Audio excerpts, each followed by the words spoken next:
for you. Choose positive.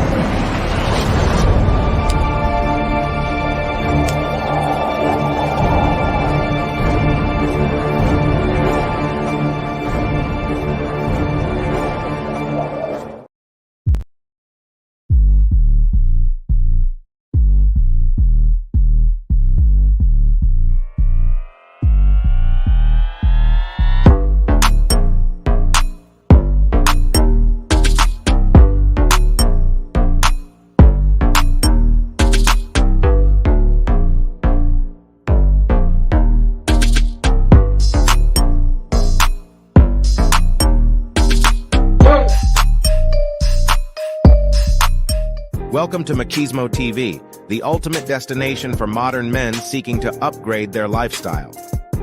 Subscribe to Machismo TV and Saul T-Balls. We stream daily from 12 midnight to 8 a.m. Eastern Standard Time, the best male-centric content. Highlight reels without reviewing or providing any editorial bias to the content. We have done so much, with so little for so long, we are now qualified to do anything, with nothing.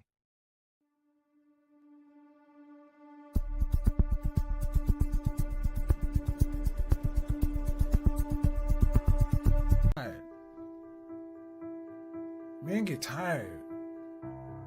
We get tired. God, we get tired.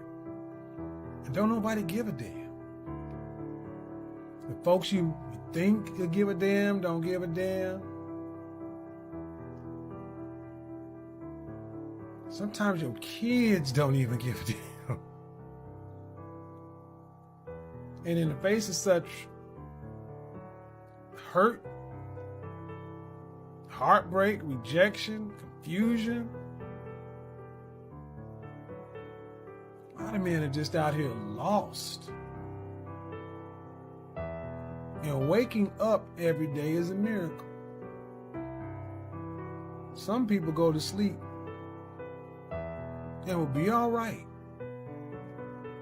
with not waking up. The whole idea of children being born out of that institution of marriage is very damaging. And I think a lot of times we don't see it until that person grows up and experiences some of those things where when you go to pull on those things that you need from that union, it's not there.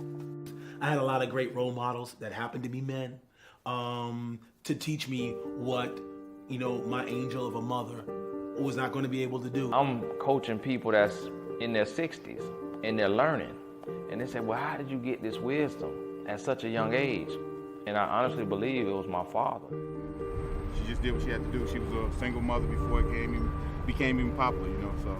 How do you feel about it being popular? I think it's a sad state of affairs. If you say, what is the ideal? I think the ideal is being raised by a two-parent family. I talk about black men, white men, period, but mostly black men. How we've become second and third class citizens, especially when it comes to the lives of our children. I think I learned a lot of things from my father. So I think that passed on to me. I grew up without a father. I didn't just spend a whole lot of time at Dwayne's house. His daddy was molding me. I know commercials that last longer than I learned my father.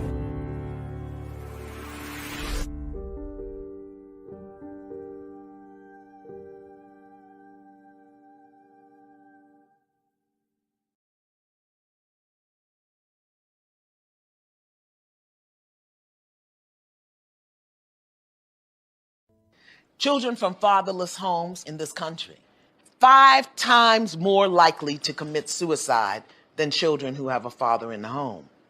32 times more likely to run away. 20 times more likely to have a behavioral disorder.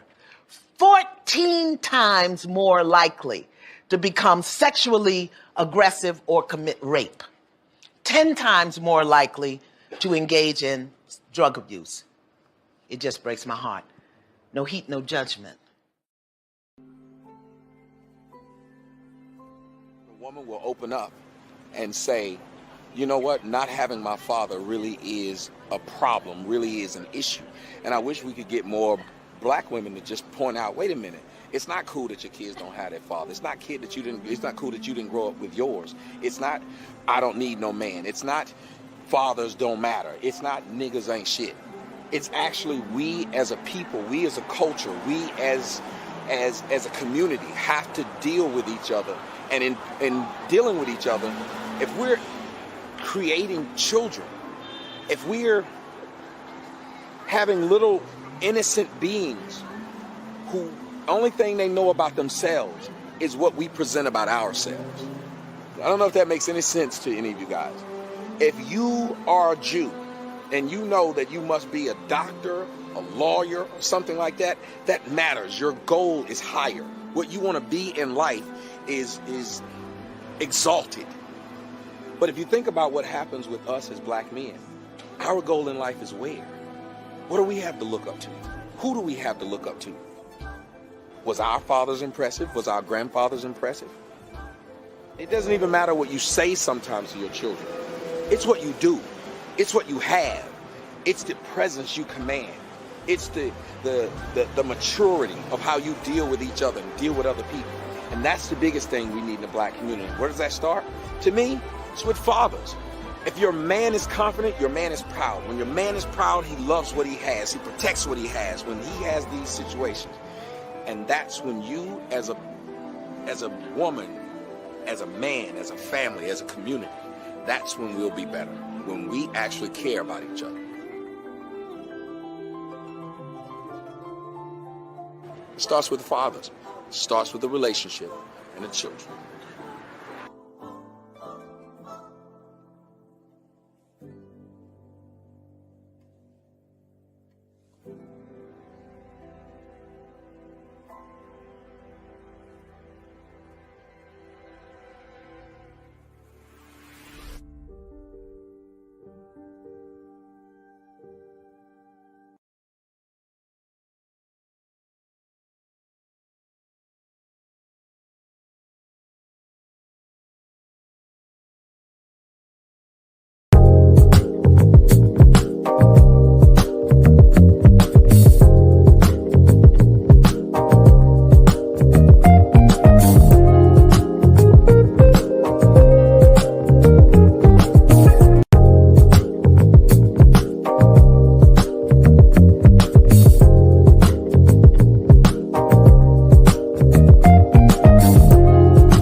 Hit that like button. Go ahead, do it now before I reach out into that screen and twist your hand like Aunt Esther.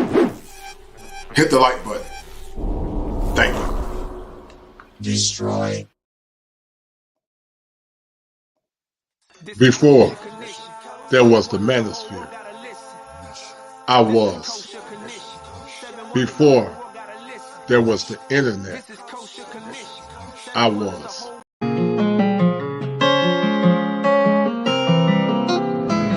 When my friends go, it was simple. When the end's low, switch the tempo. I got right, I got heart, I won't die, I'ma fight. I go down, then I strike. I go hard day and night, yeah. I go hard day and night. 1 to 1, no surprise. See the hate in their eyes. My brother's blood money bleed. I got the game in the squeeze. What would you do for some green? What would you do for some blues? Go pick and choose, the fam of the cheese. Some people not built like that. Some people get killed like that. Pressure like water, lights, mortgage, I'm paying that bills like that. Now I got kids like that. No wonder why I feel like that. Some people go to war for nothing. Me, I go to war for something. Before there was the manosphere, I was. Before there was the internet, I was. When the end's low, switch the tempo. I got right, I got heart, I won't die, I'ma fight. I go down, bet I strike. I go hard day and night. Money on the line, keep calling. Money on the books, need all that. My kids, they'll be ballin'. Got a real bankroll, not for Instagram. My mama on the line, keep calling. Praying for me, know I need all that. Told me it's not about ballin'. Real blessed, but I'm still sinning, man. What would you do for a win? What would you do for your friends? What if this life is a foe? What if it all was pretend? What if you rode to the end? What if you started again? Fire for your mind. The kosher clinician.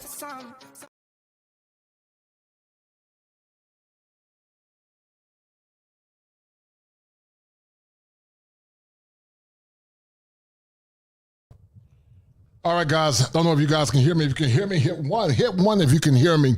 I'm not going to be before you guys long. I got some things to do later on tonight. But we're going to talk about it, guys, as these series and these conversations are so important because family is the epicenter or the epigenesis to a society. And Michael Oher has been the topic of contention because Michael Oher said that the Tuohys took advantage of him. But the conversation is this. Was Michael Oher lying and going through a mental health crisis, or was Michael Oher being seen or deemed to be a meal ticket for white people that saw him as the vulnerable big black man?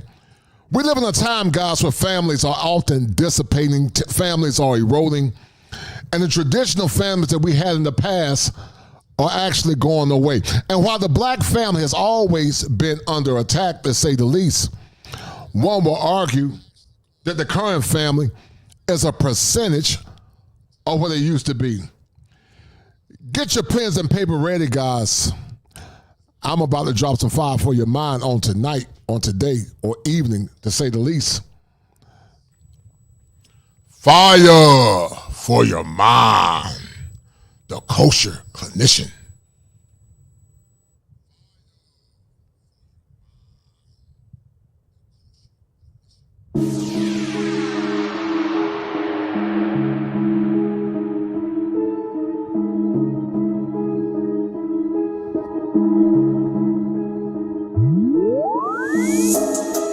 It appears, guys, that we are constantly going down the rabbit hole because many didn't lie about or understand the importance of family. Some of our women took the lies of liberal policies and liberal ideologies, and they forfeited the importance of families due to ignorance, some, and due to consciousness or rebellious, many. And now what we have now, guys, is a fraction of what we had in the past.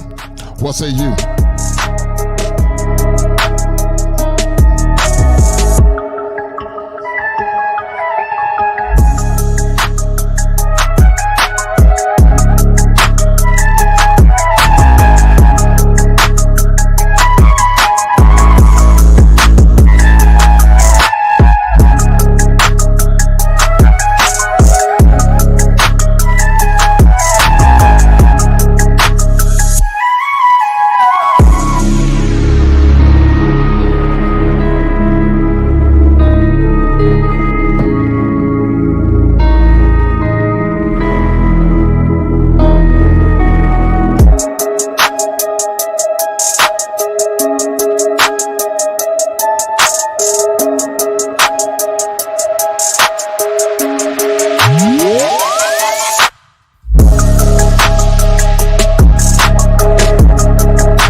All right, guys, thank you for tuning in on tonight. Thank you, guys, for showing some support.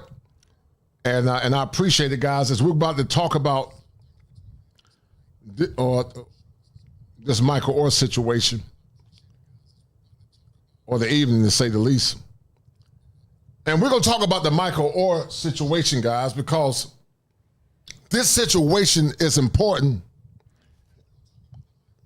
as it relates to what family is, what family means, and why family is the topic of discussion that so many minimize and not understand. The question that some will argue, guys, on this beautiful evening in the Tar Heel State is, how did we get here? How did we get here to a point, and we know that some of it was intentional, some of it was systemic, some of it was government operatives, but some of it was rebellion, and you guys gonna see it on today, and some of it was based on a more or less predicated on the fact that some of our women, or many of our women, absolved what their responsibility was for the sake of joining liberal ideologies or policies that are not consistent with a traditional black family. And you know, I always say, guys, that the more things change, the more they remain the same. And because of the animus and the foolishness, guys, they have more or less precipitated in this current culture, then we can say it unequivocally, consistent with Jeremiah Wright, a pundit of Barack Obama, that now, almost 50 years later, that the chickens... America's chickens are coming home to roost.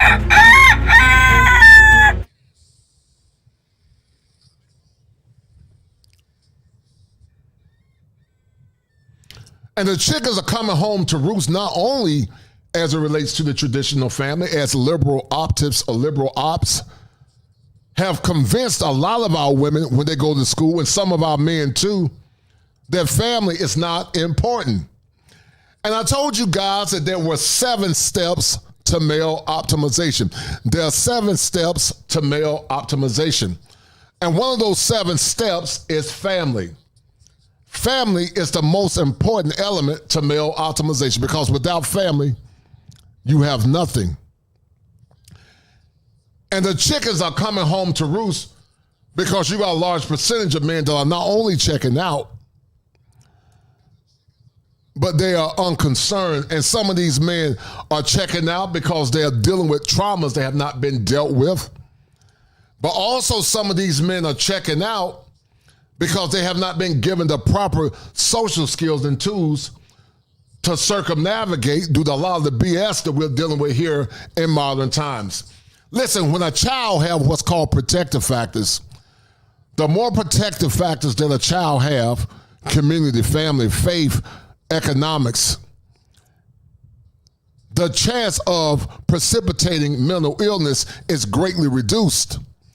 But the problem is now, because we celebrate a culture that's consistent in being 304s, we don't aggrandize family like we used to in the past.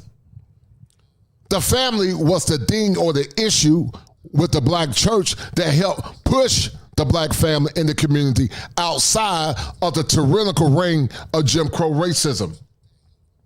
But now, guys, consistent with what Tavis Smiley said, he said when white America get a cold, black America get the flu. And Teddy Pendergrass said it better than me, because so many would not listen. Now, beloved, you can't hide from yourself. You can't hide from yourself. Oh, wake up for tomorrow. So you gotta reap what you sow.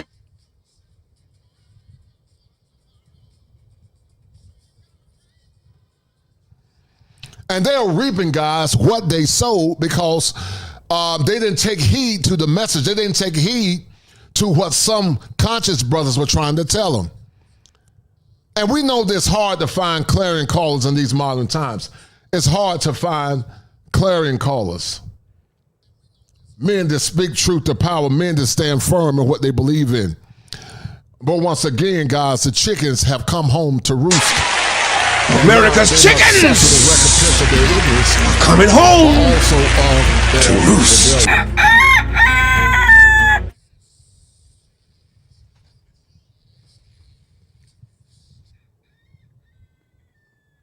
Shout out to my man Volcanus. He is the #1 sponsor of the stream. Greetings, Kosher, and the chat. Thank you, brother Volcanus.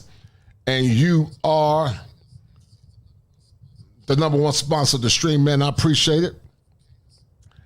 And that's a deal, right? That's a deal, right? That's a deal, right?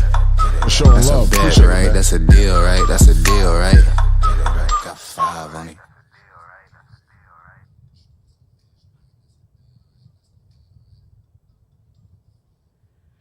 Guys, we got limited time because I got patience to see, but I need you guys to do me a favor. I need at least 5 people to share this stream. And if you have not donated to the channel, donate to the channel. If you send the Cash App, you can send it and just put your comment down in the bottom. My phone is charging, so I can't see it. But I need 5 people to share the stream. We're going to get deep into it, guys. So if you're ready, I need you to hit 1 because we're about to go down the rabbit hole. And we're going to see the importance of family. And we're going to see in part how we got here and why so many black men are beginning to start new communities, to say the least. So guys, hit 1 if you're ready to go down the rabbit hole, because it's about that time as we're about to go down the rabbit hole. Down the rabbit hole we go.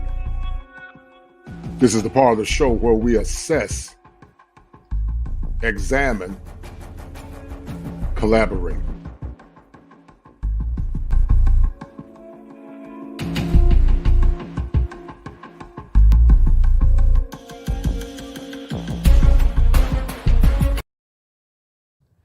All right, guys, let's look at this briefly. And if you believe that Michael Oher lied, hit 1. But if you believe that the Tuohys lied, hit 2. But the question is, who are the parents, because it's going to make sense, of Michael Oher? Who are the parents of Michael Oher? Michael Oher, guys, went through a traumatic past. And as I told you guys before, in the past, a child that goes through the type of trauma that Michael Oher went through is a recipient, potentially, for developing personality disorders and other issues based on their traumatic past. And while some children are resilient, they are not the rule. They're just the exception to the rule. And so we're going to get deep into about this whole fiasco about Michael Oher. Who are the real parents of Michael Oher, exposing the dark truth behind the Tuohys' fake adoption of the NFL star? And then we're going to also listen to Jason Whitlock and hear his conversation about it. So the former Baltimore Ravens star Michael Oher was born to Jerome Williams and Denise Oher in Memphis, Tennessee. The offensive tackle reportedly navigated a challenging upbringing marked by adversity and resilience with his biological parents. The 2009 movie The Blind Side brought this incredible tale to the silver screen. But the question is this: were we blindsided if Michael Oher is lying about the Tuohys, or did the Tuohys blindside themselves by thinking they could lie to the populace? And it's going to make sense, guys, because one could argue that Michael Oher is broke, and I don't know, I'm not saying he is, or it could be some kind of nefarious agenda against people of faith because they're trying to do something benevolent. But as reports, as per reports, Denise Oher, the mother of Michael Oher, bore the weight of the addiction. His father, on the other hand, faced a turbulent life in and out of prison. Children with parents that are in prison have a greater or a higher rate of not only personality disorders, but they have what's called a higher recidivism rate. A recidivist rate is a term that we use in law enforcement when I was in law enforcement. And it talks about the propensity or the ability to create crimes over and over and over again. A tragic twist occurred when Michael's fathers met an untimely end behind the prison wall. So it sounds like, I don't know if he died in prison or not, but the NFL star was in high school and the news his father, passing, took 3 months to reach him. And that's sad. So Michael Oher was a victim of many traumas. One could argue that Michael Oher was not only a victim of chronic post-traumatic stress disorder, but one could argue that he suffered from situational depression, potentially some anxiety, and one could argue that potentially he suffered from some of the vestiges of personality disorders in the form of depersonalization and derealization. And I think Michael Oher was going through some darkness in his past. And guys, when people say that family don't matter, they're a fool. Because let me tell you something. When you look at all the men, great or small, one of the common denominators to whether it be substance abuse or whatever else you're talking about, it was the brokenness in their early years or their formative years. And many times it was tied to trauma, and the trauma was in the form of not either having their parents in their life or more or less seeing something significant that impacted them in a negative way. And this is dear to me because Michael Oher played with the Carolina Panthers, and I'm a Panther fan in the Tar Heel State. The Carolina Panther star early life was marked with instability. Once again, guys, as a licensed therapist, when we look at the potential of the child doing well in the therapeutic process, we use a metric or assessment tool called the Cal Locus. It's called the Child Adolescent Level of Utilization System. And based on the information that's given to us as we're doing the intake as clinicians, it gives us a higher chance, or more or less a higher determining factor of how that child would do in the therapeutic process. The more the risk factors, the greater that child is as it relates to the recovery process. And Michael Oher, sadly, probably went through trauma or other issues, and he never really dealt with it. And some kids deal with it by not dealing with it, and they deal with it through what's called repression or an unhealthy suppression. And that unhealthy suppression and repression can turn to projection and displaced aggression, which are all ego defense mechanisms.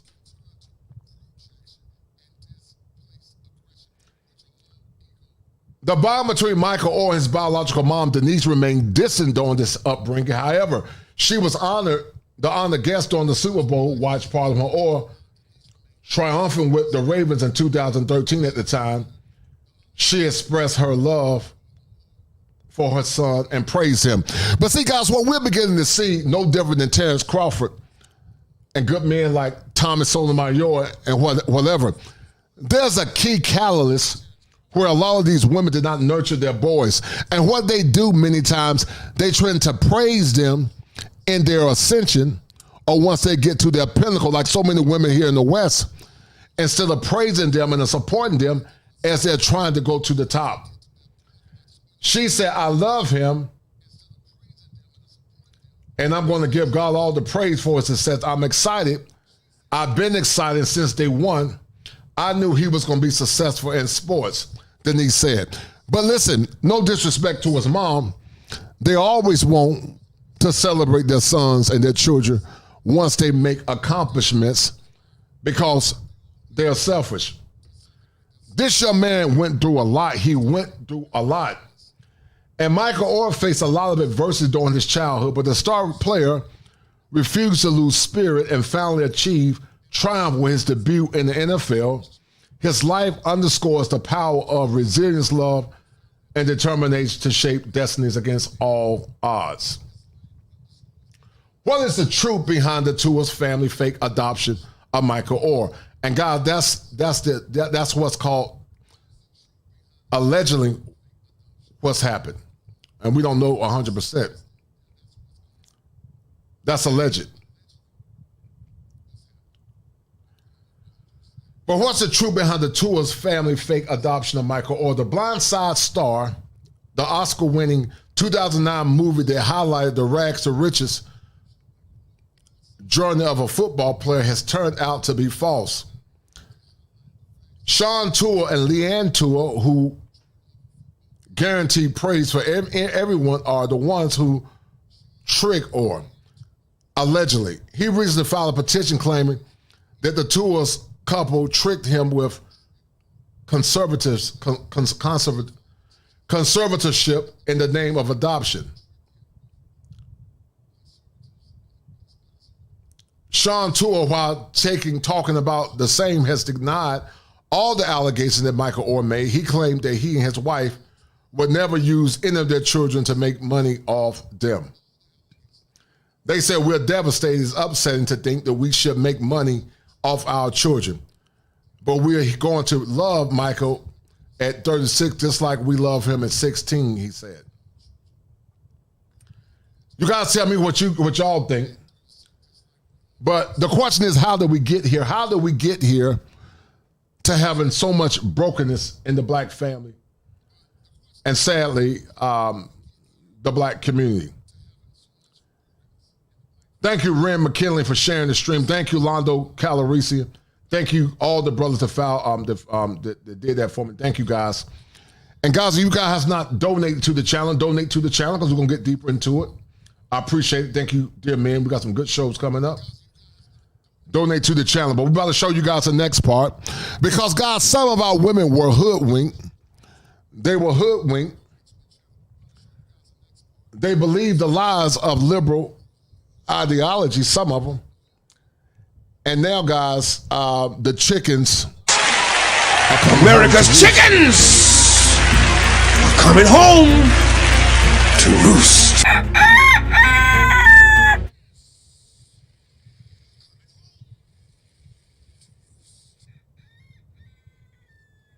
All right, guys, how did we get here? How did we get here? And I think this, guys, is going to show you that it all started back in the 70s, partially. 1970, black women and men debate their relationship on TV. And this was before Oprah Winfrey. And many will argue that a lot of women drunk the Kool-Aid. And they drunk the Kool-Aid during a time when Teddy Pendergrass, after he left Harold Melvin and the Blue Notes, said that you can't hide from yourself. Gonna wake up for tomorrow. So you gotta reap what you sow.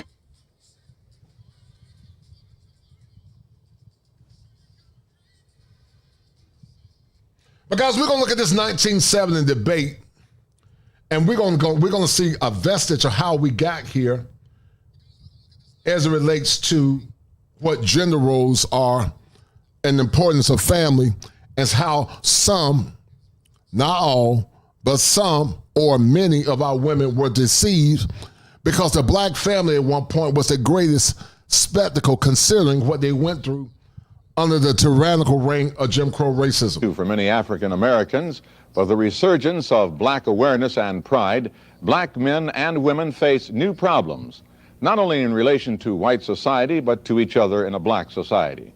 Recently, there has been a stream of articles on this subject, and the Chicago Daily Defender, America's largest black newspaper, began a series some weeks ago on the emergence of the new black woman. Benny Washington, reporter for the paper, surveyed the Chicago scene to report on how black men and women believe the revolution and racial pride will affect them and their families, before the sociologists and experts tell us how we are supposed to react. And guys, this is important because this was a time when feminism was very benign. It was very benign. It had not reached its malignancy as it is now. But see, after the white liberals or the white woman fooled many of our women, lying to them and saying that black men oppress them and use the violence narrative, not understanding that all ethnic groups are consistent or have more or less used DV due to unresolved trauma. And after they got the spoils of war, now they got the Pokey Pig spirit, not Porky, but the Pokey Pig spirit. And now they're saying that's all, folks. That's all, folks.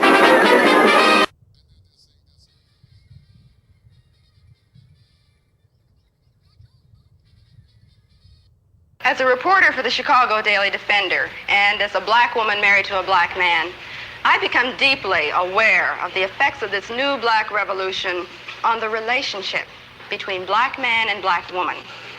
I see it among my own friends, and I also see it in my home. But the most revealing and the most vocal statements about what the new black man expects from the new black woman came when I met with a group of young unmarried friends one Saturday afternoon. I think that what's happening in America as far as black men, black women is concerned is that there's a revolution within a revolution. We are fighting our own woman. Our woman will not allow us to emerge as black men. No. But our black... Here's the sad thing about this, guys. This didn't just start yesterday. This mess has been going on since the 70s. It's been going on since the 70s. Some of this mess was going on maybe a year before I was born. I was born in 71. But now, guys, it's taking or gotten to a whole nother level. Now, this is when feminism was not as radical as it is now. But they're talking about the new black woman and the new black man. And even then, guys, even then, they were fighting against their men because they believed the lie of the snake whisperer. They were hoodwinked, and they believed the lie of the serpent. And now our families are in total disarray because they believe the lie. Follow me, baby. The elders are old and out of touch. I have the power to help you become the better version of yourself. Listen to me. I know what's best for you. I am the snake whisperer. Women who has been put in this role of aiding white America, white structure, and castrating the black male has continued doing this. She cannot live with us. It's not that we can't live with her. Are you blaming us? Are you saying that it's our fault that this happened? No, I'm not blaming black America women. I just said that I'm blaming the system. They are victims of the system like the black male. Well, why do you... And he's correct. They turned us against one another. Our women were compromised, many of them. And when our men were trying to correct them, they rebelled against the authority of their men. And now, guys, we have brokenness that's going to take generations to get back into fruition. And that's why I tell you, young men that are listening to me on this evening, if you can't find your wife here, and we know you can't, in general, if you're looking for a traditional woman, I would ask that you go abroad because they are manipulating us even more so now. They did it back then. But guys, it's extremely worse now because back in the 70s, the single parent rate or children born in single parent homes was around about 26, 27%. But now it has exacerbated and almost damn near tripled to almost over 70 to 80% of children or black kids born in single parent homes. Say that we are castrating you. You say that you want to be the leaders. Okay.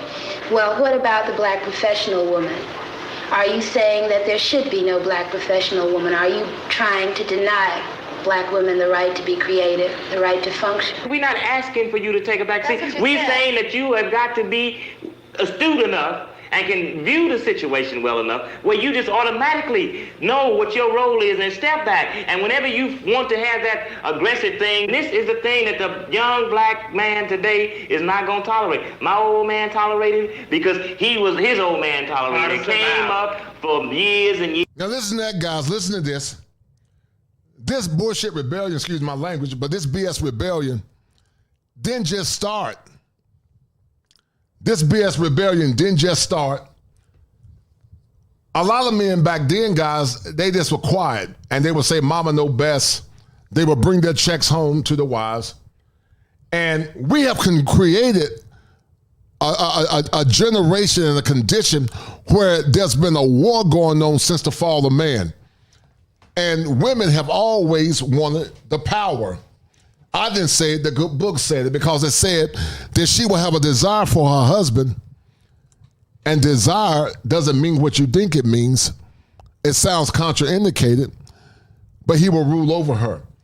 And there's been a fight ever since the fall of man where the woman wanted power, and some of you men are so weak, you damn give your power away, and you don't know how to lead because you've been convinced that she dictates to you and tell you how to be a man. But this has been going on, guys, since the 70s. Keep listening. Years and years. But today, the young black man is not going to take it. He's going to be out there as a leader. White America has used black women to keep the black male in his place. And you're still aiding them by saying, well, we are qualified, we want to work, we can help.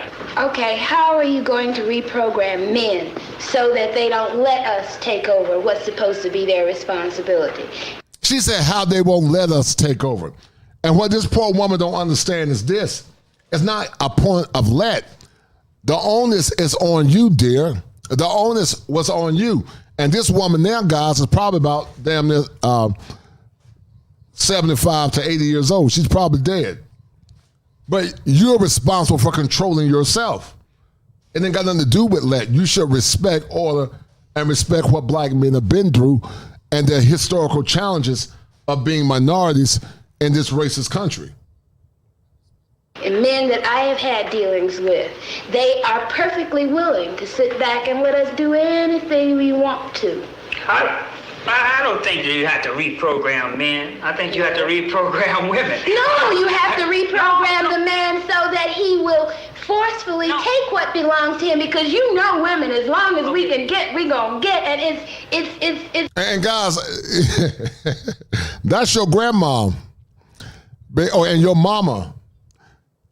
And they were rebellious back then. So this stuff ain't nothing new. They were rebelling back in the in the early 70s.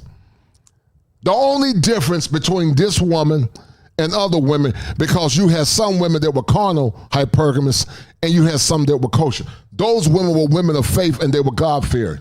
And they knew structure and they knew order. But they've been fighting against you guys for the longest. And that's why black men are going to Zion when they don't have to deal with a lot of this nonsense, consistent with Bishop Charles E. Williams, because there was a difference between what was right and what was wrong. Between clean and unclean, put a difference between the holy and unholy. Y'all ain't gonna talk to me. There's a difference between a dog and a cat. There's a difference between a sheep and a goat. There's a difference between a son of the devil and a son of God. Y'all ain't gonna talk to me.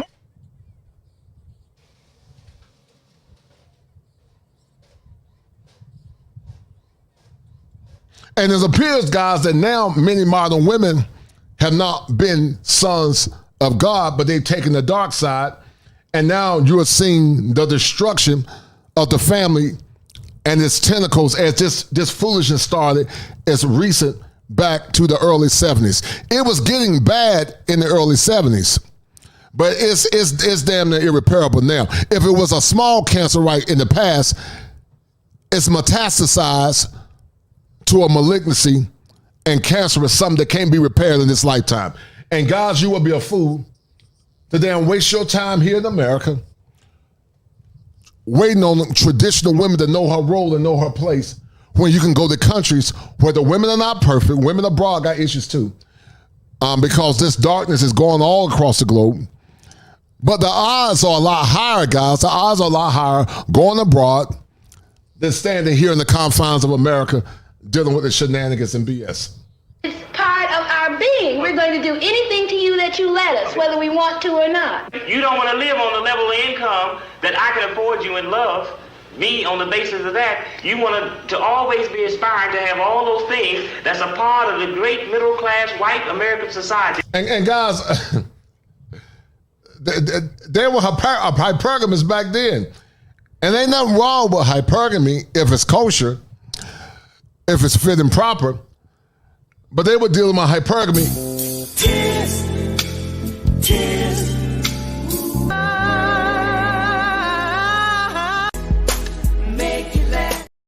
All right, guys, we only got one donation thus far. Guys, share the stream, donate to the channel. We're going to look into the pathology of Michael Oher. Donate to the channel. Shout out to Volcanus, as he's the #1 sponsor of the stream.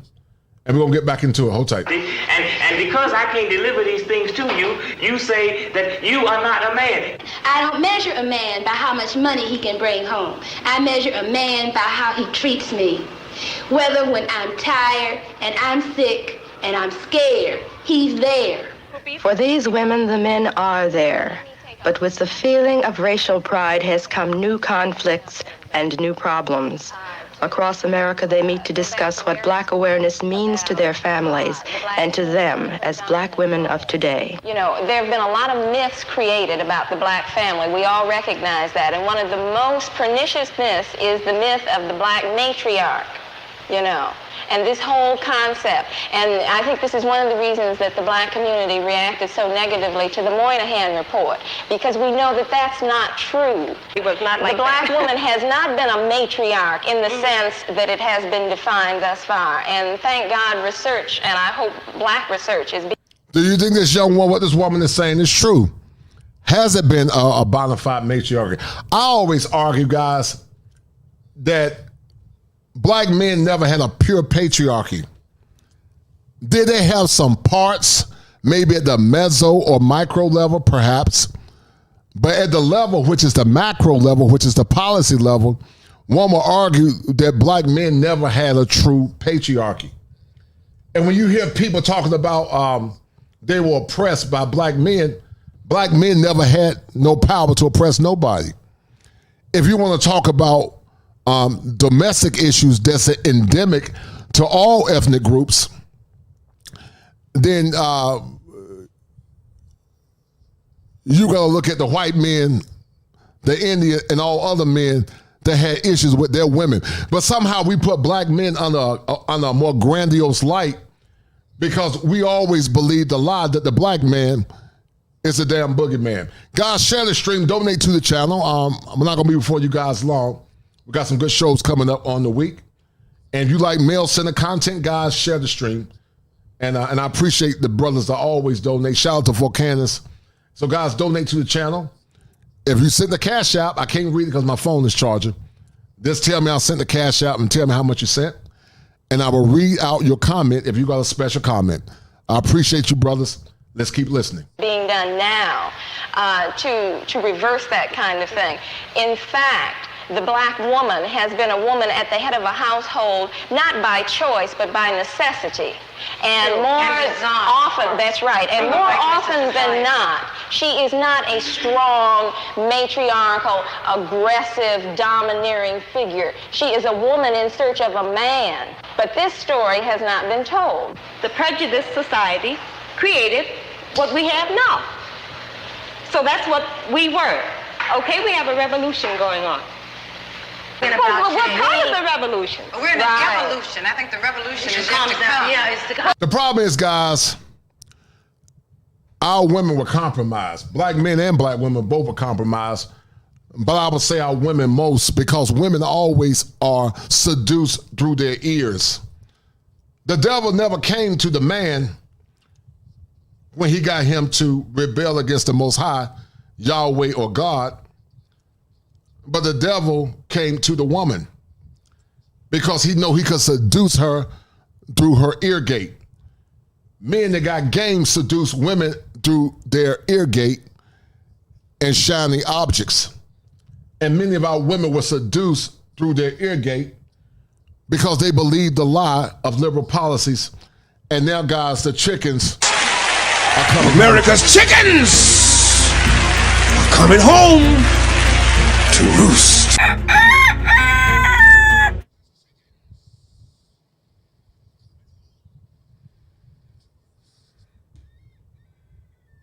This thing will keep tossing the word revolution around lightly. Actress Val Ward performs the works of our Black poets and dramatists. For her, Black awareness is not revolutionary, but the very foundation of her marriage. Val's husband, Francis Ward, talks of the struggles of the Black family in the past and the obstacles that lie ahead. It's extremely important for Black history and culture to be transmitted from generation to generation. And the best way, the most effective way that this has always been done is through the family, acting as the primary unit of social organization. And I think one reason why it has not been done with Black people is because of the destruction done to our family life. The homeless problem is getting worse, it's not getting better. Crime is getting worse, it's not getting better.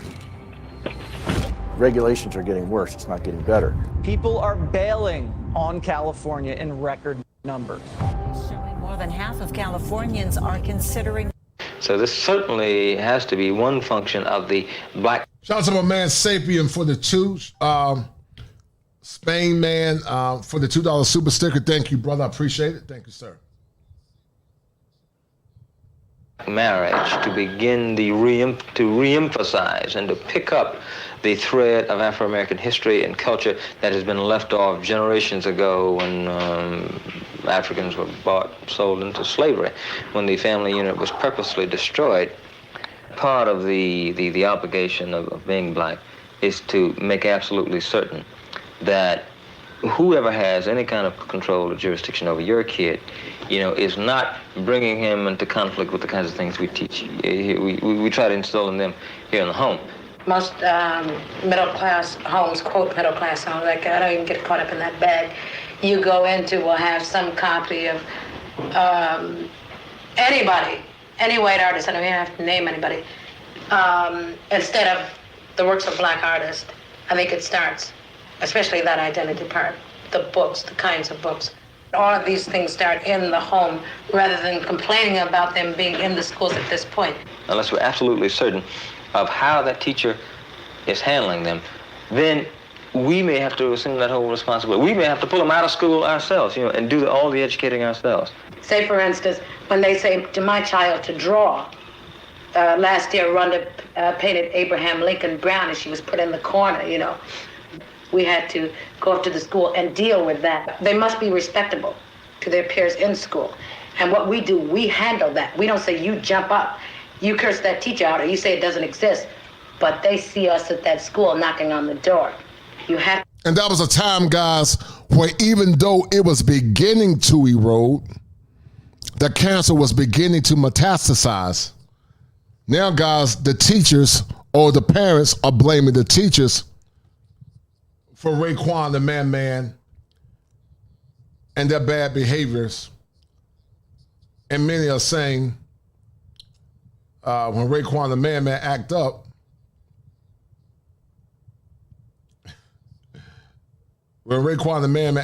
they're saying it's on my mom. Yeah, put chains on them balls on my mom. They be broken balls. Kill some of my mom. They back me look like gang, that's on my monkey. Gang, that's on my monkey. Gang, that's on my have to be in there. Either we're going to control, their minds here, or at least give them the choice. A lot of this is new to us, and a lot of these things we're grappling with, and we don't want to give anybody the impression that we have the answer to everything. Not only that, though, let me cut you off again. People go around talking about hate. We really don't have time to hate because, it goofs up the bag. We're loving ourselves. Mm-hmm. This might bring around a lot of other different things. To be black means to love. It's got nothing to do with having to hate anybody. It does determine, though, Francis, and has nothing to do with hate again. It's love.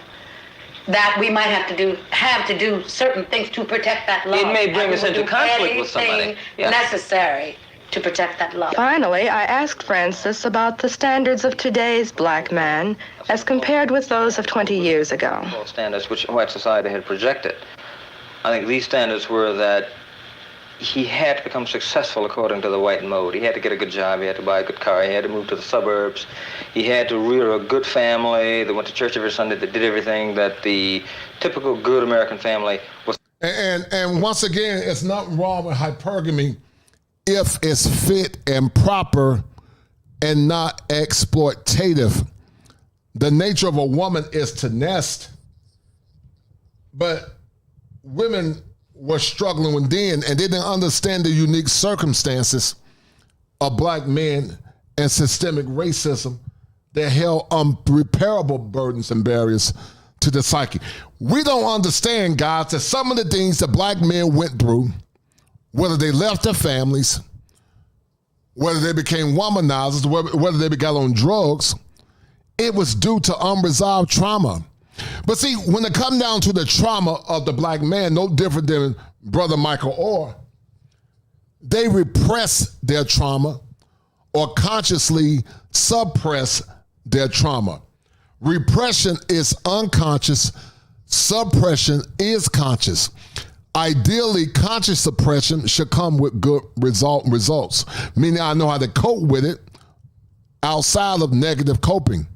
But Unhealthy suppression, meaning I know it's there, can lead to bad coping mechanisms in the form of substance abuse, violence, and other negative things, promiscuity or whatever.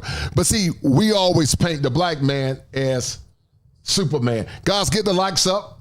Thank you to the 2 people that donated. Guys, donate to this channel. Keep listening. We're supposed to do. And I don't think the black man necessarily is addicted to that notion. I think he sees the falsity of it. I think he sees the total hypocrisy of it. I think he wants to rear a tightly knit family, but not for the purposes that white society says. He doesn't want to rear a family for any sham purposes, just to fulfill some false ethic. But he wants to rear a good family in order to have his children strong, reared in his own image perhaps, and to transmit, most importantly, to transmit the values which he is learning to his children, and to try to ensure as best he can that his children will transmit those same values to their children, and have the same transmission repeated from generation to generation. Listen to me. I am a woman. Black, that is. And there is but one thing which brings tears to my eyes. And that is to hear man, woman, or child stand up with strength and say, I'm proud. I'm black. And that's beautiful. And guys, while there was a level of brokenness back then, once again, guys, it's exacerbated now. I'm gonna show you guys something. I'm about to show you guys something. Shout out to my man Indigo Flow for the 2. Thank you, Indigo, for the 2. I appreciate it, brother. And thank you, brother Indigo Flow. I appreciate it.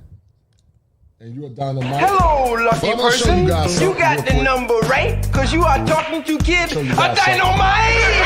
You're dynamite. Michael, Jason Wilbon said that Michael Oher lied.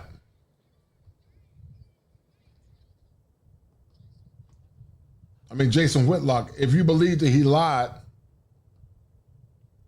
tell me what you guys think if you think he lied. Did Michael Oher lie? Look at the evidence. Was it a form or was it a byproduct of liberal groups to try to silence the benevolence of some Christians? But y'all tell me what y'all think. Hold tight.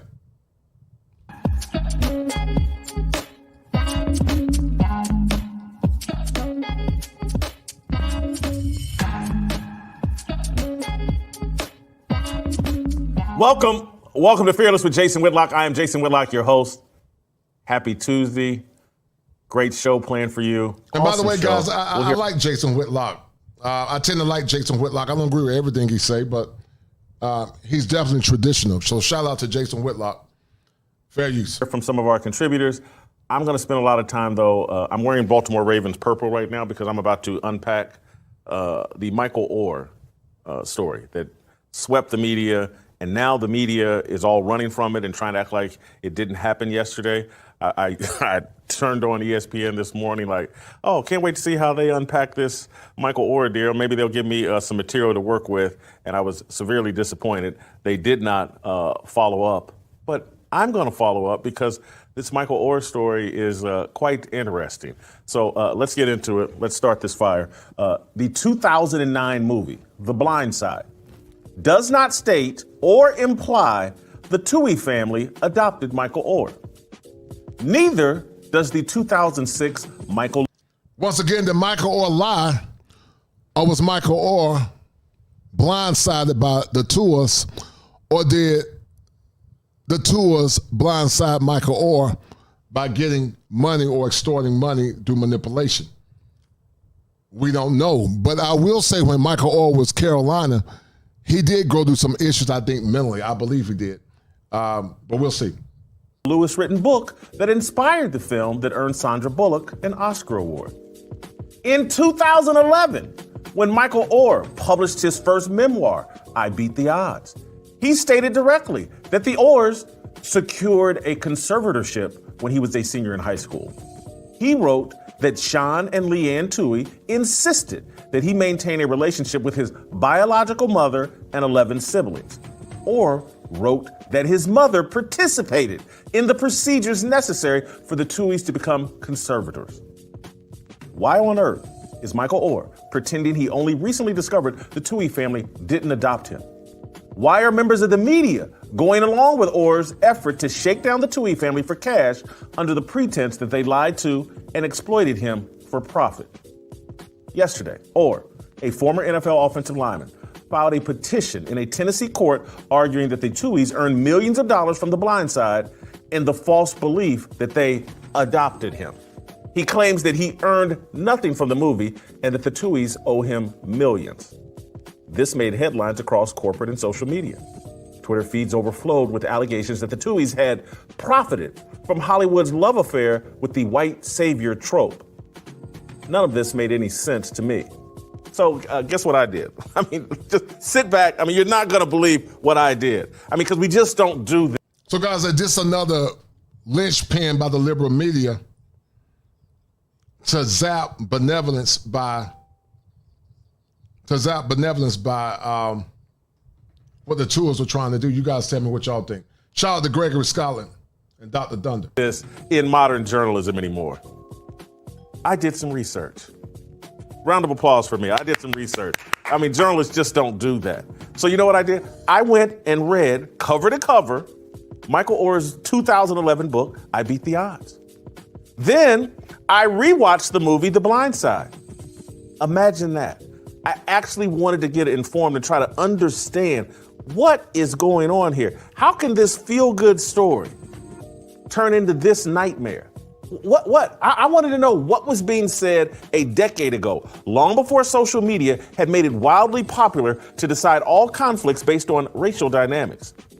Michael Oher is black, the Tuohys are white. The Blind Side was a real-life, feel-good movie about a wealthy white couple providing a home for a homeless black teenage boy in Memphis. The movie was an offshoot of Michael Lewis's book, which was an exploration of the importance of the left tackle position in the aftermath of linebacker Lawrence Taylor's career terrorizing quarterbacks. Just understand this. The book that this movie was based on was about Lawrence Taylor and the left tackle position in the NFL. That sounds very boring, doesn't it? But you gotta remember who Michael Lewis is. He also did that baseball movie, Moneyball, about the Oakland Athletics and how they worked the system to spend less money and compete. This guy's really into the details and the minutia and all of that. And so he writes this book. It was inspired. If you remember, Joe Theismann got hurt by Lawrence Taylor, broke his leg and basically ruined the rest of his career or whatever. And Lawrence Taylor's pass rushing ability had made the left tackle more important. Michael Lewis said, yeah, I'm gonna write a book about it. He just happens to be childhood friends, Michael Lewis, with Sean Tuohy. Tuohy had noticed Oher's unusual relationship with the Tuohys, and he made that a part of the book. Hollywood, sensing an opportunity to turn a profit. Producers zeroed in on the Oher and Tuohys and ignored Lewis's larger narrative about Lawrence Taylor and left tackles. Hollywood producers are smart. It was a smart decision. The Blind Side rocked the box office, earning $300 million. People like stories about people helping each other. They love hard luck. Oh, look at this feel-good story. This kid, he's homeless and the Tuohys adopt him I'm sorry, they don't adopt him. They make him a legal guardian. So do you think the Tuohys use Michael Oher as the big, goofy, or the big, slow, poor black kid? Or did the Tuohys actually use altruism? Who blindsided who? Y'all tell me what you think about concerning what Jason Whitlock is saying. Bring him into their home and they help him along the path. And for the most part, this Hollywood-produced movie, it was accurate. It did not lie about the Tuohys adopting Oher midway through the 2-hour film. In a quest to secure then 17-year-old Michael Oher's driver's license, Sean and Leanne Tuohy sought to become Oher's legal guardian. A state social worker informed Leanne that she could obtain guardianship of Oher without the permission of Oher's biological mother. Unsatisfied with that information, Leanne hunted down the boy's mother and visited her in her ghetto home. The movie shows the two chatting about Michael's father and whether Miss Oher wanted to see her son. And then in the next scene, the entire Tuohy family, mom, dad, daughter, and son, they're sitting around the dining room table. Shout out to my man Gregory Scotland for the 5. He said, for the pot, strange stories and incidents just keep popping up. No doubt. I appreciate it, brother Gregory Scott. And you're dynamite. Thank you, sir. Person. Appreciate it. You got the number right, because you are talking to kid a dynamite. You're dynamite. With Michael, this 6'4", 300-pound black dude.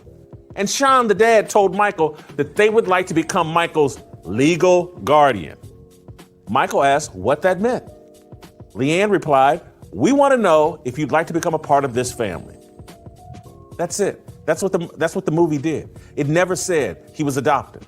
I'm reading all these ESPN stories and all these stories. Oh my God, there's just been this great lie in Hollywood and everybody pretending and immortalized the story about how Michael Oher was adopted by this family. The movie doesn't do it, the book doesn't do it, and in 2011, Michael Oher wrote his own book and he said it didn't happen. What is Michael Oher doing? What he's doing to the Tuohys family is despicable. He's telling an obvious lie that he knows most of the media will be too afraid to question because he's black. Plus, the media is lazy. It's easier to repeat Oher's allegations than to question and or research the legitimacy of them. It's also easier to just feel sorry for Michael Oher. He's broken. The first 15 of his years of his life are a tragedy. That's not my opinion. Read his book. His own words. His mother was addicted to crack cocaine and birthed a dozen children with. And his mama, sadly, guys, one will argue if his mama had kids with dozens of men, and I don't know if it was drug related, could we argue that she was a 304? Because, guys, that's typical, sadly, in the black community. Women having kids with multiple men. Did she do it for drug use or substance use? I don't know. But she was a horrible mom, no different than Terrence Crawford's mother. And we're going to talk about the trauma the men deal with.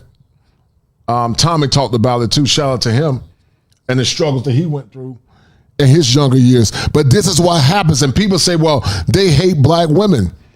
And perhaps some do hate, not because they want to hate, but they got unresolved trauma from their childhood that caused them to see their hatred and their pain through the lens of the destructive nature of their mothers that were definitely messed up. A variety of men. Oher and his siblings would routinely come home and find the door locked, their mother nowhere to be found. She would disappear for days, ingesting cocaine with friends. Her kids, as young as 14 months, would be left locked. So basically his mother she was a worthless mother. And see, guys, this is what we don't talk about. We don't talk about how these mothers are. We tend to aggrandize these worthless mothers, and then we wonder why their boys become angry men, become bitter men, become broken men. They become men that don't have standards and values. And we wonder why these boys become broken. Look at his mom. And I wouldn't be surprised after Michael Oher left the NFL, I wouldn't be surprised that he started to realize that he didn't deal with unresolved issues related to trauma. Because sometimes working in the league or being in the league can be a mask. But when you settling down and life kicks in, then the trauma becomes more manifest because he haven't learned how to deal with it. Locked out of their apartment, forced to beg for food and a couch to sleep on. This was a regular pattern. That type of neglect causes lifelong trauma. Right. Oher met his father but had no relationship with him. His grandmother hated him. Think about that, guys. Think about what Michael Oher has went through. Some of you men that are listening are Michael Oher. His grandmother hated this poor man. His mammy, she was no good mammy. And then he didn't have the identity from his father. They have no identity from his father. But then you got women that got the damn nerve to wonder why some of these men have a visceral hatred or distress for the women or women in their lives. Hearing this, guys, it hurts me because I didn't know Michael Oher went through what he went through. My heart goes out to this man. But a lot of men go through this. Some of y'all get mad at Tommy. But Tommy is a victim of trauma. Thomas Sotomayor was a victim of trauma based on the information that he shared on the stream. And we got some good shows coming up talking about that. But he was a victim as well as Terrence Crawford. But we don't talk about how these women impact pain on their sons and their children and sometimes their daughters too. We don't talk about it because the black queen who was a dope fiend is always promoted as being special even in her damn pathology, which is a problem. State social workers eventually intervene or move from foster home to foster home, school to school, from one friend's couch to the next. At the time of his 2011 book, after being dissatisfied with his portrayal in The Blind Side, Oher reached the conclusion that he wasn't getting nearly enough credit for his rags to riches NFL story. In his book, I Beat the Odds, Oher argued that at the age of 7, he watched Michael Jordan slay the Phoenix Suns in the 1993 NBA Finals, and he crafted a plan to become a professional athlete. This man wrote in a book, a grown man wrote in a book. Yeah, when I was 7, I saw Michael Jordan put it on Charles Barkley in the Phoenix Suns, and I decided I'm gonna be a professional athlete. 7-year-old Michael Oher saved Michael Oher, not the Tuohys or anyone else. The Tuohys and everyone else simply assisted Oher execute his plan. He planned to be the next Michael Jordan. He wound up being a solid 8-year NFL lineman. For years, Michael Oher has complained. The Blind Side made him look stupid, like he couldn't read before tutors in high school taught him. He has expressed frustration that the movie suggested the Tuohy's young son taught him football and that Leanne coerced him into being aggressive. Michael Oher wants credit. I get it. I really do. He wants to be the star and hero of his own movie. Most people do. Oher lacks self-awareness, humility, and quite possibly intelligence. Making $34 million as an average professional athlete will certainly create some delusion. At 6'4" and 300 pounds, Oher fancied himself as the next Michael Jordan or Charles Barkley. He had to be talked into focusing on football when he was in high school. The man thinks hatching a scheme to be a pro athlete at age 7 was a sign of brilliance and vision. Michael Oher, if you're watching this, if someone sends this to you, you hatched a ghetto dream that 99.9% of the time leads to utter failure. Michael Oher, where would you be today had you stopped growing at 5'9" like most American men? Where would you be without the Tuohys?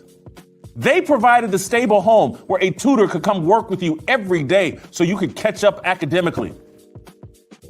By your own admission in I Beat the Odds, you never attended school regularly until you enrolled at Briarcrest Christian School as a sophomore in high school. You think you just showed up and you were Einstein? Michael Oher is so arrogant and delusional that he believes his natural intellect would have developed regardless of circumstances. It's a naive worldview. He's still naive. He believes this desperate attempt to shake down the family that welcomed him into their home is a good look and is going to lead to a financial windfall. It's not. As lazy as the media is, as lazy as reporters and pundits are, they're going to have to deal with the truth. The Tuohys were wealthy when they took legal guardianship of Oher. They sold their family business for $200 million. They had no financial motive to exploit Oher. They exercised no control over his professional career. Let me give you this example. And I'm picking this up because I just did homework. I just read this man's own 2011 book. He told the Tuohys are longtime friends with NFL super agent Jimmy Sexton. The Tuohys wanted Oher to sign with Jimmy Sexton when he left Ole Miss for the NFL. Oher, by his own admission, chose a different agent. The Tuohys didn't object. He made a mistake. This agent he chose wasn't as good as Jimmy Sexton, had him working out, preparing for the draft with Michael Johnson, the Olympic sprinter, and this guy's an offensive lineman. And eventually, Michael Oher figured it out. Hey, I picked the wrong agent. Maybe I should reconsider and sign with an NFL super agent who's best friends with the family that welcomed me into their home. He walked back to Jimmy Sexton. But again, they're putting out this whole exploitative conservatorship nonsense like it's Britney Spears' parents controlling all of her money. Michael, reporters, the world, the Tuohys have and always have had more money than Michael Oher. They also have more class, decency, and compassion than Oher. Sean Tuohy says he still loves Michael Oher. He denies all of this, and they say, I don't need his money. We didn't make a bunch of money off this movie, and what we did make, we split 5 ways. Their side makes perfect sense. Here's the deal that everybody's gonna have to come to grips with. Michael Oher is every bit as emotionally broken as the first day as an overgrown teenager he slept on the Tuohys' couch. That's my fire starter. Think this through. It makes perfect sense. You would be emotionally broken too if for the first 15 years of your life, and you got 11 siblings, and your mother's spitting out kids every 9 months with some different dude. You don't know your father. You're living in the ghetto in one of the most violent cities in America. And you don't know, and this is based off his own book, read it for yourself. I read it in a night. It's easy to read. It's very straightforward. Don Yeager, a very prominent sports writer, author, written a lot of great sports books, helped him write it. But it's written in first person, straight from Michael Oher. Read it for yourself. This young boy, it was routine for he and his siblings to come home from whatever they could be out playing. They could be coming home from school if they went. And guys, Michael Oher is the byproduct of a lot of men. There are many Michael Ohers. There are many Tommy Sotomayors. Many Michael Ohers and Tommy Sotomayors and other men that have been broken under tyrannical reign of ignorant, irresponsible, selfish, and unresolved mamas. They live through the vicarious trauma of their worthless mothers. But see, just like Tupac said, even though she was a crack fiend or dope fiend, she was a queen. So a queen can always be exonerated. A queen can always be exonerated even though she's a crack fiend. But this boy, this young man didn't have his father. They could never give him identity. His dad died in prison. You're talking about that trauma, but then he dealt with the trauma of his mama having kids by multiple men, but also not being a responsible mom. I mean, pathetic. And they always want to bring their asses back and say, that's my baby at the damn finish line. Once they start making money and getting star acclaim. And that's why you guys, women like that, guys, run away from them because they don't deserve your love or protection or your provision. My heart, once again, guys, go out to Michael Oher. To school that day.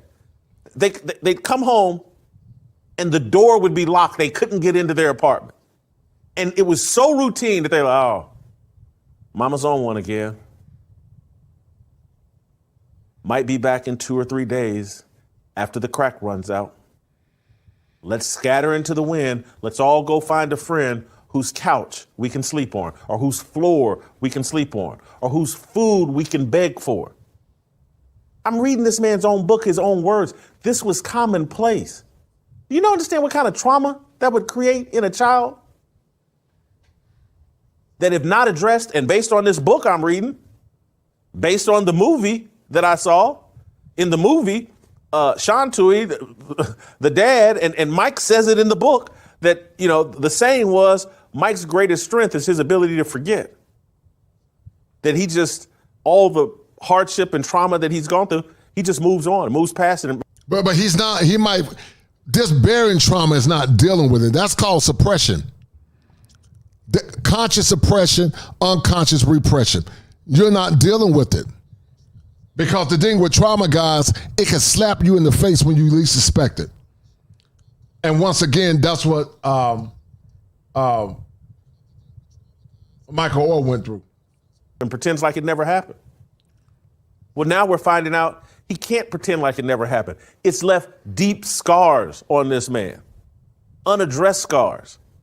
This man needs years of therapy, Maybe he's gotten it. I don't know. But by the looks of it, I don't see it. He's lashing out at people who tried to help him. The only speculation, and this is speculation, everything else. And that's what happened, guys.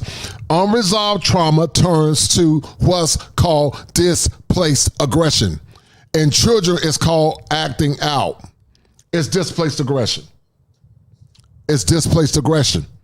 And all those years of this more or less, quote unquote, dealing with it, when he really never dealt with it, is showing its ugly head now. Just told him, this is straight from his book, this is from watching the movie, this is from doing research, but I haven't seen, the first thing that ran through my mind was like, is this dude broke? What's he whining about? Oh, they didn't adopt me and I would have had rights if I was adopted. Rights to what, an inheritance? Or that $200 million they got for that family business? They owe you that? Because you moved into their house as a senior in high school and they told you I love you? And they told everybody, yeah, that's my adopted son or my play son or blah, blah. They owe you that? I mean, let's be real. They went above and beyond. I mean, I read this story yesterday, and then after doing the research, I was just like, no good deed goes unpunished. I've seen this, I've experienced this firsthand. It's the very people you help the most without any expectation of anything in return. Those are the very people who will turn on you and trash you at every turn. I've seen big and smaller versions of this repeatedly. I've experienced it in my own life. No good deed goes unpunished. And that's why when you do good deeds, don't eliminate all expectations that it will be reciprocated. And that's not a negative statement about the people you're helping. It's about being in the right mindset so that you're doing things for the right reason and you won't be disappointed when people do not show an ounce of gratitude. That's not me being bitter. That's just me telling you what life has taught me. And there's parts of this I understand completely as it relates to Michael Oher. When you accomplish something great or anything in your life, you do want credit. And when you, any person has a natural instinct of, hey, when I show up, when I meet someone, when I'm at a party, when I'm engaging with people, I want them to be interested in me. I'm interested in them. I don't want to be overshadowed by a family member, a friend, a spouse, a girlfriend, a boyfriend. People have those feelings.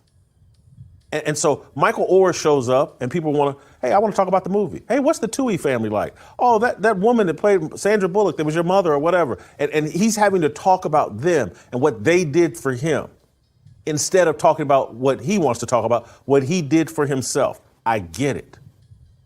But you got to have enough maturity, self-awareness, and gratitude, and a strong enough relationship with God that you're not looking for that. And it takes some discipline and some maturity and to get in a real place. And I understand most people can't get there. Everybody struggles with this. But this man should be writing books and on doing interviews and telling anybody he runs into, man, what God did for me. Holy cow.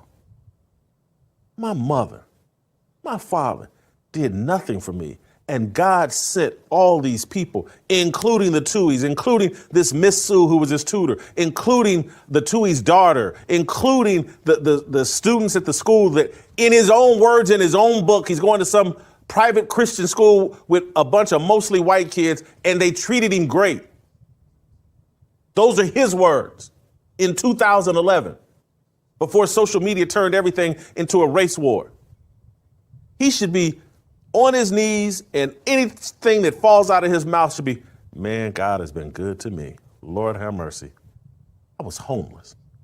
I was 6'4", 300 pounds, and God put it on the hearts of some white rich couple with a 16, 17-year-old daughter to let my big butt in their home with their daughter, who's the same age or in the same school as me. Who does that? Whether the guy's black, white, or whatever, who brings a 6'4", 300-pound person into their home with their daughter And they just want him to play at Ole Miss. This is an offensive tackle. Cut it out. This ain't Lamar Jackson. This ain't Dan Marino. This ain't a quarterback. This is an offensive tackle. He ain't going to make a bit of difference at Ole Miss, and I don't care. He could have been Willie Roaf and Anthony Munoz combined. Ole Miss wasn't winning no national championship or whatever because Michael Oher showed up. This guy's lack of self-awareness is mind-blowing, but I get it. People want to be the stars of their own movie. I want to be, because all of this stuff I can relate to on a very personal level. Family members that I was close to. Family members that I brought into my own home and raised as my own. I don't want to embarrass anybody, but it's just the truth. Anybody that's followed my career for a long time knows when I was in Kansas City, I brought one of my cousins to Kansas City to live with me to get him up out of the ghetto gang lifestyle. His mama was my first cousin, loved his mama, grew up like brothers and sisters, but she had a drug problem. And all of this stuff I'm reading in Michael Oher is what I heard from my cousin, all my cousins, same thing going on. Come home, mama not there, all of it. I heard it all. And so there's a lot of this story I relate to. And then on the spectrum of him wanting credit, and that's a natural human instinct, and wants to talk about himself and wants credit for what he did. I get it. Because I'm going to say something. I hope it's understood. And I hope if my brother watches this, I hope I unpack this properly. Because this has never been an issue with me and my brother, but it's something I think about all the time. And I will tell anybody that I ever meet, everybody hears it fall out of my mouth, my brother is 10 times the person that I am. He's the best human being I know. Tremendous to me. Just from a little kid all the way through. Just tremendous to me. Because I was a cut up, the class clown. I was constantly in trouble. I was doing stuff I wasn't supposed to do. How many of you think what Jason Whitlock is saying? Y'all agree with Jason Whitlock or disagree with him? Tell me what you think briefly. What do you guys think about Jason Whitlock? You agree or disagree? Or do you think he's being insensitive? What do you guys think? But I got all of the attention, particularly once I started developing as an athlete. And so many things in my family were based on, Jason's playing a football game. Jason's got a track beat. Jason's on the basketball team. Jason's doing this. Jason's doing that. And then it turned, Jason's going to be a scholarship football player. And we'll go to the games. And Jason's going to be written about in the newspaper and blah, blah. And my brother was not an athlete. And my brother was less of a personality than me.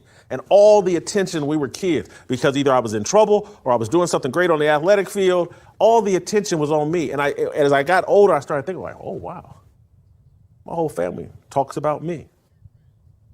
Since 12, 13 years. It's not that they didn't talk about my brother, but it wasn't the volume because he wasn't getting written about in the newspaper. He wasn't the captain of a nationally ranked high school football team. He wasn't getting a football scholarship and all that. And then after the football thing ends at the mid-major level at Ball State, then out of nowhere, 3-4 years.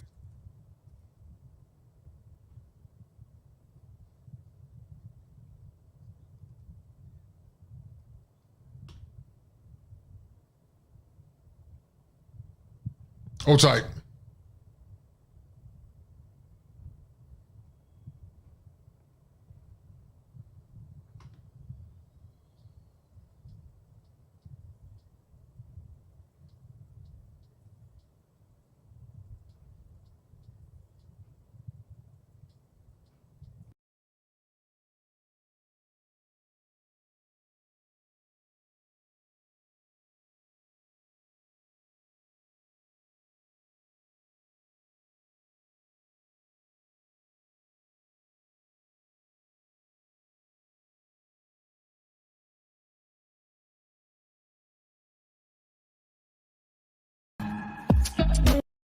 Well, 13 years. It's not that they didn't talk about my brother, but it wasn't the. And I'm not bad mouthing them. I'm not doing it because it would get old. If you are someone that works at the Kansas City Star, and before Jason Whitlock showed up, you'd go to a party and socialize with your friends, and you'd say, "Hey, I cover the University of Kansas football and basketball team. And someone at dinner, oh, that's right. Hey, what's that like? Hey, what's Roy Williams like? What's Bill Self like? What's so-and-so? Or blah, blah, blah. And how long you been doing that? And then all of a sudden, I show up, and I'm getting all the attention. And you show up at the party, and people are less interested in what you do, as opposed to asking you, hey, what's that Jason Whitlock like? Hey, why did Jason Whitlock write X, Y, or Z?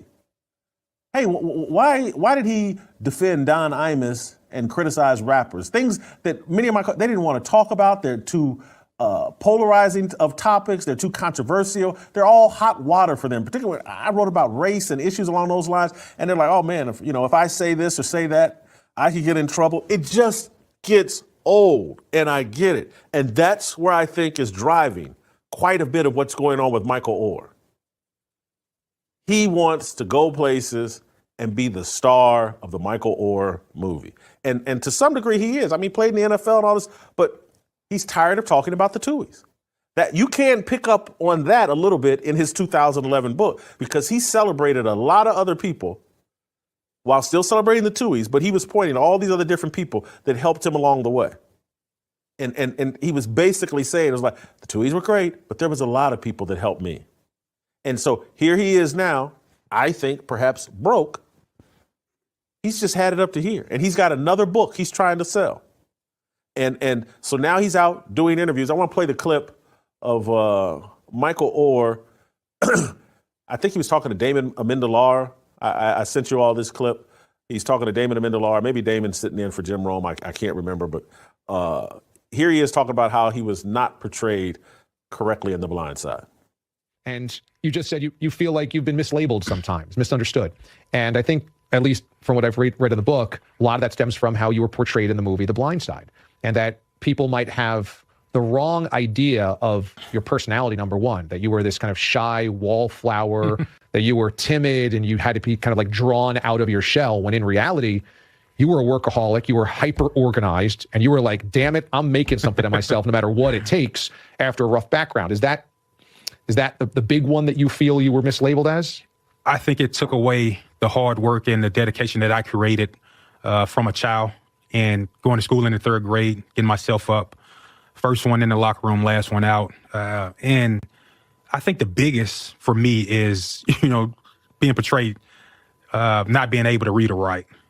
Second grade, I was doing plays in front of the school. And I think that's one of the, when you go into a locker room and your teammates don't think that you can learn a playbook.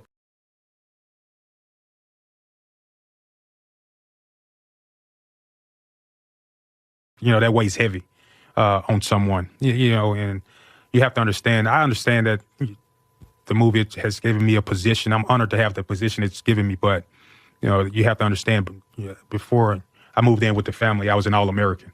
That's what I want the generations behind me to see in this book right here, to understand that you don't have to have someone save you and rescue you to go out and be successful. You got every tool in you. And this book right here is a playbook on life. Looking yourself in the mirror when I was 11, 12-year-old kid, telling myself, hey, everyone around you is in an even worse situation that you're in. So you're going to have to get up and do this thing yourself. And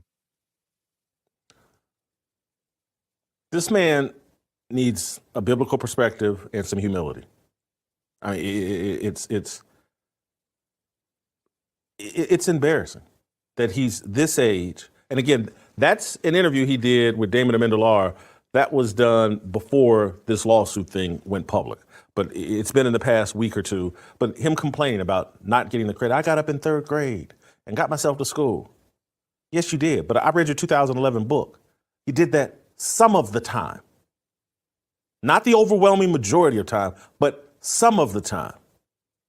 It's in the movie, it's in your book, in your own words, you were a runner. You would get in foster homes, get dissatisfied, run back home to your mama at Hurt Village, in the hood, in the projects, and disappear for 2 and 3 weeks at a time. And it's all people saying I couldn't read. He didn't say I was reading that blah, blah, blah. I was doing plays, is what he said. Brother, anytime from age 0 in the womb, your mama wasn't reading to you in the womb. I'm going to make that assumption. Your home life, based on your whole book, she wasn't reading to you then. You skipped an overwhelming majority of school, all the way up until you were a sophomore at this private school, you had some catch up to do academically, a lot of catch up. And so maybe you think you were reading at a proficient level, but those educators and everybody else be like, wow, this dude's got to catch up to the rest of us. And they provided you that help, and hats off to you for accepting that help. But miss me with everybody, the guys in the locker room thinking I couldn't learn the playbook. That hurt me. Stop it, man. Hell, there's a high percentage of guys in that locker room that graduated and went to school every day, but they went to school to chase girls or play basketball or football, and they can't read. Hey, that ain't what's going on in the locker room. Cut it out. Cut it out. And by that time at Ole Miss, you had already been on the dean's list a few times. People had done the homework. You had played catch up, and you had done a lot of work to catch up.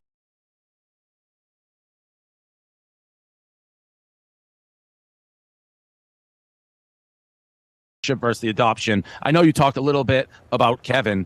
Like, what is your take on that's the main claim, right? And pretty recent, as February 2023 is when Michael says he realized the difference and what it meant.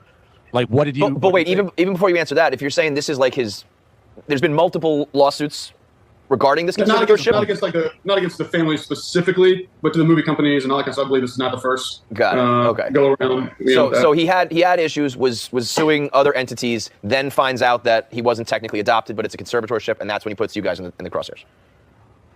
Again, I don't want to speak to things here. Well, I'm gonna preface in case someone says this freaking guy I'm not listening to him anymore. I'm gonna preface by saying that I loved Mike at 16. I love Mike at now he's 16 and a half years old, 37. And I love him at 67. So there's not going to be any legal dossier or thing that happens that's going to be, go like, screw that guy. It's not the case. I'll be mad at him. But to your initial point now, I mean, if he says he learned that in February, I find that hard to believe. I went back to my text. I look at, I was curious today randomly to go back to look at our family group text and text to see what things have been said. And there were things back in 2020, 2021 that were like, if you guys give me this much, then I won't go public with things. And so I don't know that's true. I think everyone learned in the past year about the conservatorship stuff because of Britney Spears, so maybe that's the case. But it doesn't. That's my point. The whole Britney Spears and the use of the word conservatorship, it created an opportunity for Michael to throw that out there and to pretend like he was exploited. Again, this man has been in control of his own life and own decision-making pretty much since he was 3 or 4 years old.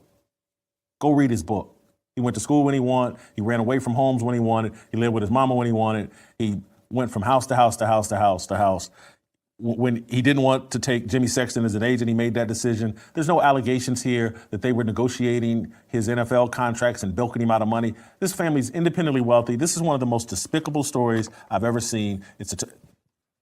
It's sad all the way around. This man is clearly broken, needs major counseling. And I look at it and it just hammers home just how complicated and how negative we've made racial things here in America. If social media over the last 10 to 12 years hadn't changed the racial dynamic and Michael Oher didn't realize I can basically blast this white family and try to bilk them out of money and social media is going to make the media back me up. Hey, I've seen Colin Kaepernick use this tactic employ. He goes after his adopted white parents and the media sells it and no one pushes back. Bubba Wallace gets to say, hey, they hung a noose in my garage and threatened to assassinate me. No one questions it. Everybody just goes along with it. Michael Oher is sitting around, I think perhaps financially broken or not living the life that he wants to live. Say, that white family that showed me a lot of love when I was a young boy and no one in my entire family neglected me. Hey, they got a bunch of money and they seem happy and Mrs. Tuohys' brand is really strong and that movie was good to her. The movie, garbage. Keep your values, support a company that supports you, patriotmobile.com/Jason or call 878. All right, welcome back. I want to roll out to North Carolina, bring in Shamika Michelle because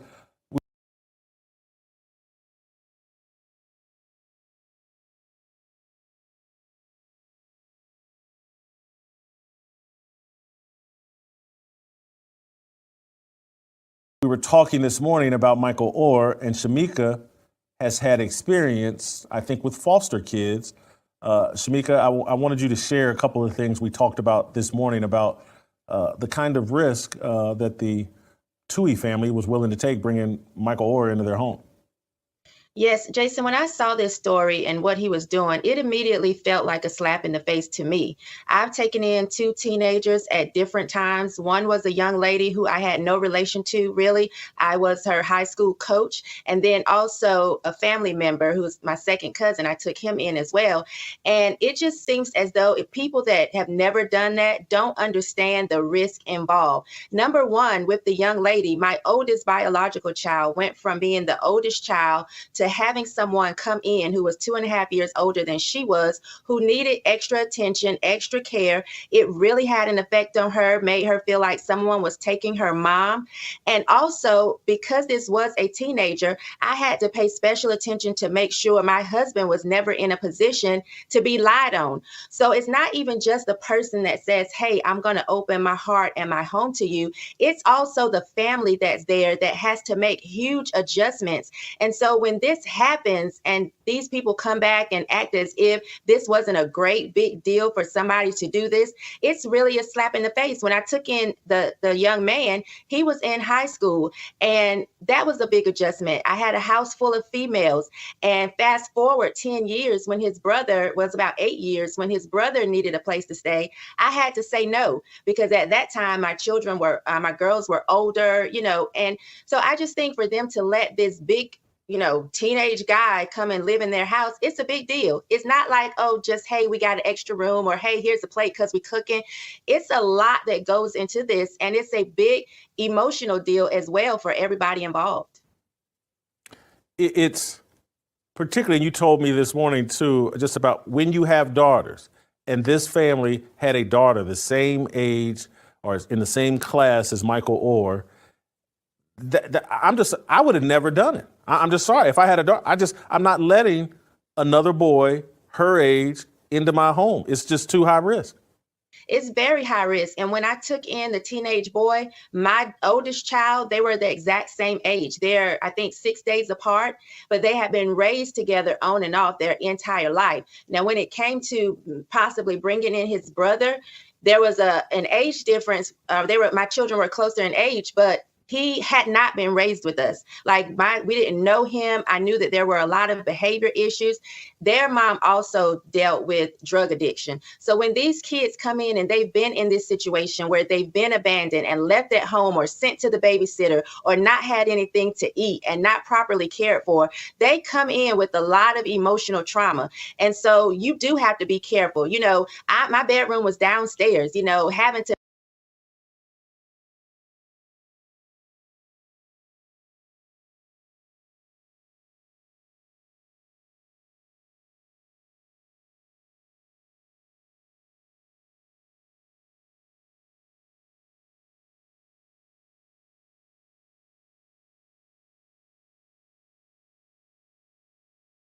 child went from being the oldest child to having someone come in who was 2.5 years older than she was, who needed extra attention, extra care. It really had an effect on her, made her feel like someone was taking her mom.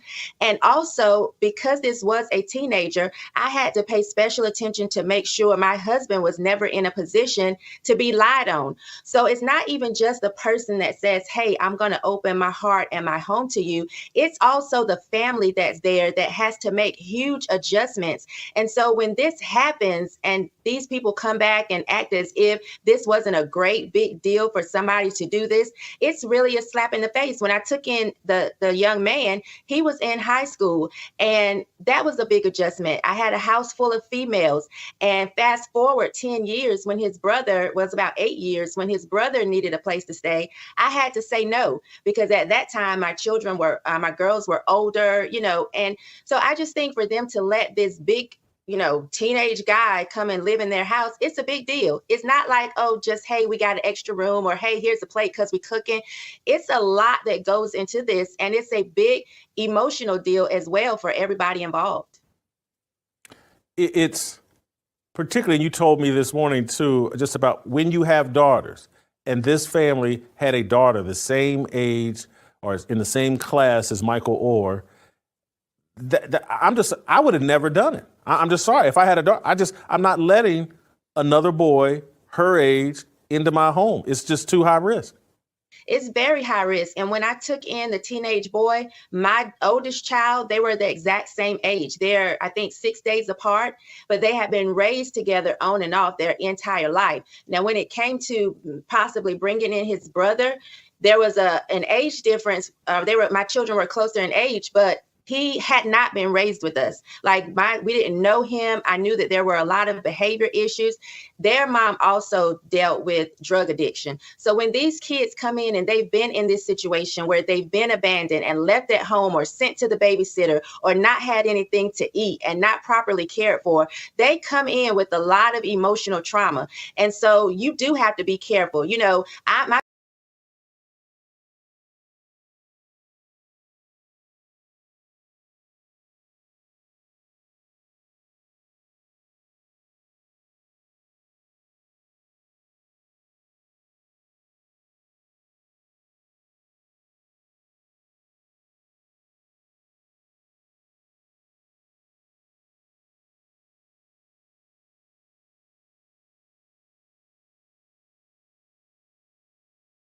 bedroom was downstairs, you know, having to really not sleep at night because you want to hear everything that's going on. And so it's a big deal, Jason. And when people do that, they're really putting themselves out there and possibly opening themselves up for, you know, the unknown, because you don't know how this person is going to come in. They've already been had values instilled in them, or maybe don't have values. You don't know, because these aren't children that you birthed. You haven't had this type of influence on them. It's a lot. And so, of course, I'm not saying because you take a child in that gives you authority over their life and they have to worship and praise you, especially if, you know, you've mistreated them. But I do think when you have someone that does that for you, there should be a certain level of appreciation, because it's a big deal. And so for him to come out now and act as if this wasn't a big thing and this wasn't a huge sacrifice, is just a complete slap in the face. And no child, and especially no adult that at this time should know better, should be doing that. He has some unhealed trauma, it sounds. He should be sitting in a counselor's office, in somebody's chair, on their couch, not sitting trying to write a book and make money from that. It feels like he has some unhealed trauma, and that has nothing to do with the family. That has everything to do with his mom, his blood, the first woman that's supposed to teach you how to love, the first woman that's supposed to be your biggest cheerleader, not being that to him. Thank you, Shamika. Great job. Appreciate it. Hey, guys, I want to tell you about, I've been fighting the battle of the... Thank you guys for tuning in. Shout out to my man Solo Dolo for the 2.